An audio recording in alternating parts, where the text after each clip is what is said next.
Okay, so you say you grew up, your mind was on drugs. You say you grew up, your mind was on drugs. Is that something you want to talk about? Can we talk about that? Yeah, I'm trying to write a song about this, trying to figure out. Now I'm working with this great artist, Nina Nicole. And I think working with her is going to help me get this out. But, okay, so you say your mom was on drugs. Can you describe a typical situation? My mom had me when she was 16. Okay. My mom and my dad was in 9th grade when I was born. 9th. Because I know my mom didn't go past 9th grade. My mom was a fighter, and I remember my dad say when they met, like he was the new guy in school, fly guy, and my mom was like, "Oh, you're my boyfriend." And my mom was known to beat up like every girl in the school, so she didn't let no girls talk to him, and he ended up moving out from his dad. My mom moved out from with my grandma and moved in with my great grandma, because at my great grandma's house it was just like, you do what you want. So she moved in there and then got my dad to move out from his parents, which made them hate my mom because they felt like my mom like ruined my dad's life. Yeah. They felt like she had power. Yeah, like because they felt like he was on this good path. Like they felt like they had so much more to offer on their side, like for what they had going for him. Yeah. Because my grandma is like really, she's business minded, like professional entrepreneur. She's an artist and painter too. So like in my family, my mom's side is really street like.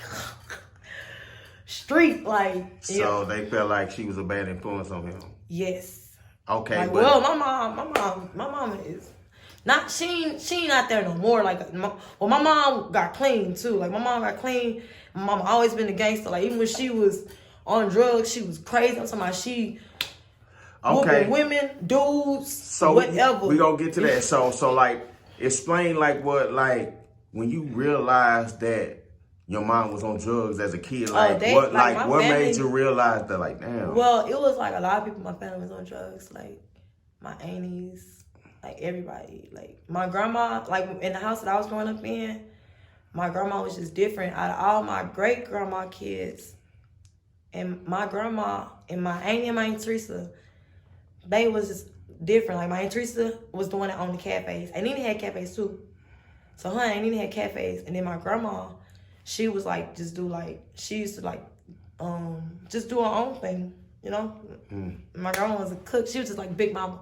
Everybody went to my grandma's house for everything. My grandma was like, that's why I say I was raised by by a great woman. Yeah. But she always taught us to respect my mom. Like, they would tell us like, oh, your mama a crack. Like, my cousin them or other people would be like, oh, your mama a crackhead. Or my mama would come around and she would be acting crazy. And my grandma would be beating her up, choking her out to get her away from them. And you was a kid seeing this type of shit? Oh, yeah. Like, when you would see shit like that, what was on I remember one time I was like 4 or 5, and my mama came and she was acting up, and she was trying to take my sister. Because my mama, like, every time my mama have a baby, my grandma would take the baby in. Yeah. There's 6 of us. I was the oldest. But I wasn't born addicted to any drugs. My mom got on drugs after I was born, and she was at my great-grandmother's house, and my uncle, because she told me that my uncle told her she was stressing out about the baby.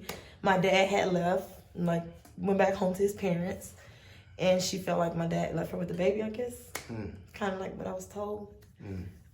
If she watched this, I hope she don't get offended, like if my story ain't accurate, but I asked them to give me the details so I can have my interviews. Yeah. I tried to go up back. I had to take them on the show too. I ain't lying. But anyway. No shit. I did. And my dad said that Bill Cunningham called him. And my dad was like, I'm not going on no show. I'm like, I want to know if you're my dad. But I know that's my dad. My sons look exactly like my dad. But my mom would come, and my grandma, like, she would just be doing crazy stuff or trying to take like my little sister. And my grandma would just beat her up or whatever, rip her clothes, try to get her away from there. Basically, I seen my grandma whoop my mama until she was 35, 36 years old. My grandma whooped her every time she came around. She got a whooping. My mama was getting whoopings. So you were seeing this as a child, like this. Yes. How did it affect you? Did it affect you in any type of way? I feel like did you get into more fights in school, or did your grades start to lag? Nah, what happened? Cause my grandma was like, I had my papa and my grandma. My papa, he was always like, he just always loved me. And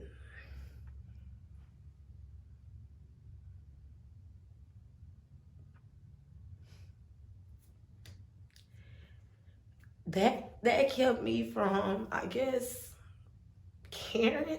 I didn't know, cause like it was normal. It sounded weird, but it was normal. So now it affects me. Yeah. Because now when I look at it, I'm like, it was so much that we was exposed to that this could have turned out so different. Yeah. Like, I'm like, y'all tried to make me a stripper. Like, we used to dance in the fucking cafe, 9, 10, 11, 12. We was dancing for money in the cafe. Like, damn. it would be older. Like, I think about this. I'm like, bro, it was older guys in here, Mexicans. Like, y'all niggas could have had us. We could have been kidnapped, bro. We was in these cafes. I'm talking about I was in the cafe. It was videos from me being brought to the cafe at 1. Like, my uncle would bring me to the cafe to my grandmother. So it's videos of me in the cafe. Like, I wish they would give them to me. They on cassettes. I mean, VHS tapes. So, okay. So, how old was it before you was in a conscious enough state of mind to where you said, you know what, I have to change my life. I have to do something different. I'm guessing that's when you started rapping. Well, as we were growing up, like, well, when my grandma got cancer, like, and then people be mad at me for saying this, like, but it was God working, because my grandma was the type where, like, when I was born, the reason why my dad wasn't there is because my grandma wouldn't let them be there. You know what I'm saying? And so I got pregnant in high school.